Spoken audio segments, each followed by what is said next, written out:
With us now is the governor of Oklahoma, Kevin Stitt, who made waves announcing his support, the first formal gubernatorial support for Ron DeSantis, the governor with us right now.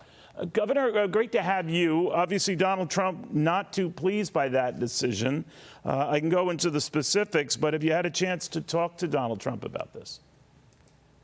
No, I have not talked to him about it. And here's the deal. You know, I voted for Trump in 2016 and 2020. But I really believe Ron DeSantis is the right guy that, number one, can beat Joe Biden in November. And when he does beat Joe Biden, he can be there for 8 years. We need a conservative. I watched what DeSantis did during COVID, and I'm telling you, COVID was a beatdown for governors all across the country. And for him to stand up, me and him were one of the few governors that refused to do a mask mandate statewide. We stood up for freedoms. We never shut businesses down. And he's a real leader, and I think he's the guy that could beat Biden in November. So just to be clear, Governor, you did not give Donald Trump a heads up that you were going to do this. He knew that I was going to do it. So one of the senators that we're close with, both of us, had reached out, and so he knew I was going to do it. And then, but no, I did not call him to tell him I was going to make that endorsement. I called and made sure that the chairwoman of the RGA knew. But again, I'm going to support whoever comes out of the primary. But the bottom line is, I've watched him lead. He never backs down. Ron DeSantis thinks like we do. He's pro-freedom. He's for lower taxes. He's for energy independence in our country. And the big thing is, we have to elect someone that can take our country back. Look what's happened at the southern border.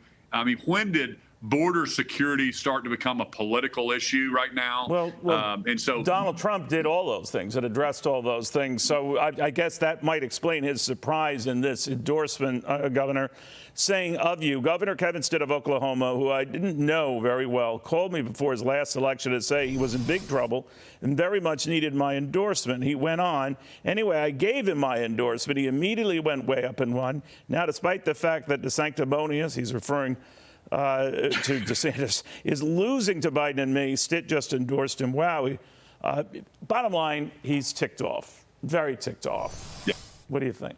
Yeah. Again, I think that's the same message he sends when anybody goes against him. He says, hey, I'm the reason that they won.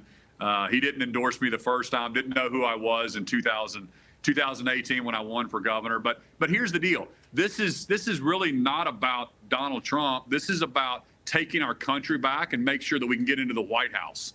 And so right now we have Joe Biden. You did say, Governor, that you would support whoever the eventual nominee is. I assume that would extend to Donald Trump if he were the nominee.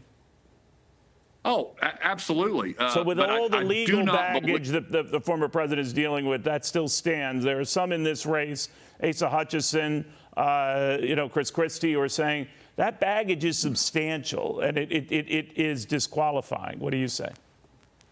Well, I mean, first off, if you look at that, I think it's very hypocritical from the Department of Justice and what's happening with attacking Trump on those charges. But he's going to have his day in court.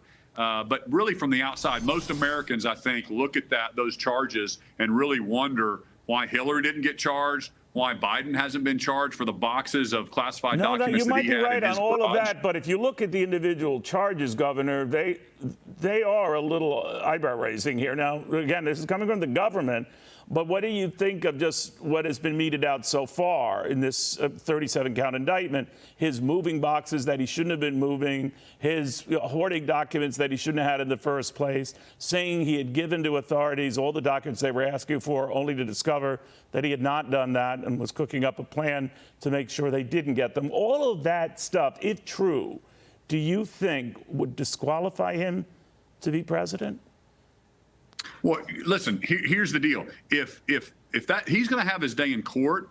But again, you've got to go back and you have to hold the Department of Justice accountable for what they're doing. There looks like a two-tier set of rules here. And of course, we don't condone classified information or anything like that, and that will all be proven out. So Trump has his other side of the story that he's talking about. Because I guess the difference, really Governor, is just the sheer volume of classified information, just the handling of that classified information. Others will jump on the fact that what theirs was asked for and demanded, it was turned over. Now, again, there are a lot more details to your very good point that we don't know about.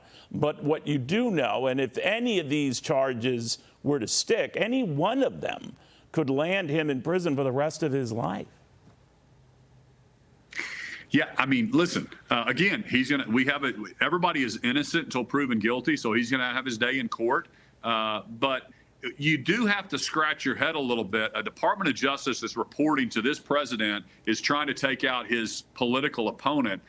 So that's what the American people are seeing. And of course, this thing's going to have to play out in the court system, and we'll have to see exactly what were in those boxes. Do you think Donald Trump gave them ammunition to do that, though, sir? Is that fairly or not? That there's enough there with enough investigations going on all concurrently and some to come, that this might be a targeted attack on President Trump, but he gave them plenty of ammunition. Well, I mean, again, I'll say it again. It looks political. Okay. Obviously, why those documents weren't just sent to his presidential library, that's a head scratcher for all of us. All right. But again, when you see boxes from the vice president's time in his Delaware home, when you see what was on Hillary Clinton's private server, that's where you just scratch your head and you say, hey, is there a two-tier system? Is it just because you're attacking Trump on these issues? But let's get back to the point. Okay. Ron DeSantis can beat Joe Biden. Ron DeSantis can be there for 8 years. Ron DeSantis is the leader that we need. Got it. All right. Well, it was a big deal. You're the first governor to endorse him, and that carried considerable clout. Kevin Stitt of Oklahoma. Very good seeing you, Governor. Thank you for taking the time. Hey, thanks so much.